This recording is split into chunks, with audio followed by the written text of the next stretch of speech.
There's a sign above the trapdoor slide at the Sesame Street Clubhouse that wasn't always there, and had it been placed just a little bit earlier, a series of events never would have unfolded. It all started when Mark, the head of Sesame Street Sanitation, was visiting Sesame Street despite the fact that it wasn't trash day.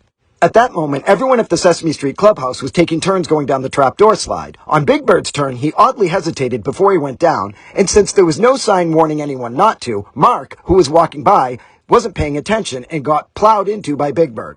Mark was immediately taken to the hospital, where it was discovered that he had a concussion which rendered him completely unconscious. Unfortunately, Mark had been at Sesame Street to tell everyone that he would be picking up the garbage tomorrow, but he would not be picking up the recyclables. Since he was unconscious, he couldn't tell anyone this, and the next day, Gordon, not knowing otherwise, took out his recyclables. Unfortunately, on his way out, he tripped down the stairs, fell, and cut himself on a glass bottle.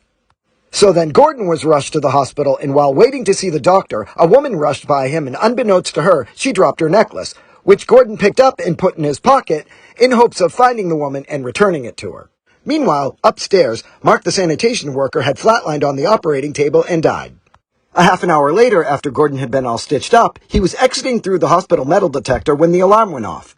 Security came over, and after a quick examination, they found something on him that resulted in Gordon being taken downtown into police custody. Back on Sesame Street, Big Bird was telling Sherlock Hemlock about a strange occurrence that had happened at the clubhouse earlier that day. He explained that a strange woman had appeared in the window and told him to hesitate before he went down the slide. Sherlock, who was a detective, suddenly knew exactly what was going on.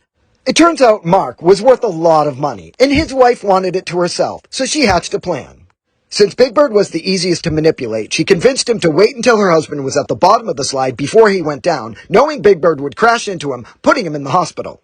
And had he never been unconscious, Gordon would have never gone to the hospital after tripping down the stairs carrying his recycling.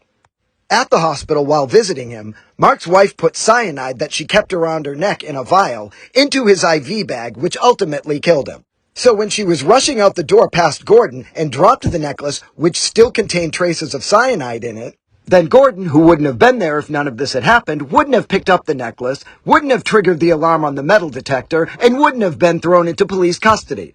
And when her plan was eventually found out and she was thrown in jail, she discovered that she was not the sole beneficiary of Mark's millions. That was his pet orangutan, so she did this all for nothing. Despite being found innocent, it wasn't a happy ending for Gordon because he got a staph infection from the cut he received earlier. And while lying in the emergency room with that serious infection, his wife Susan cheated on him with the hospital security guard. All because this sign wasn't put up a little bit earlier.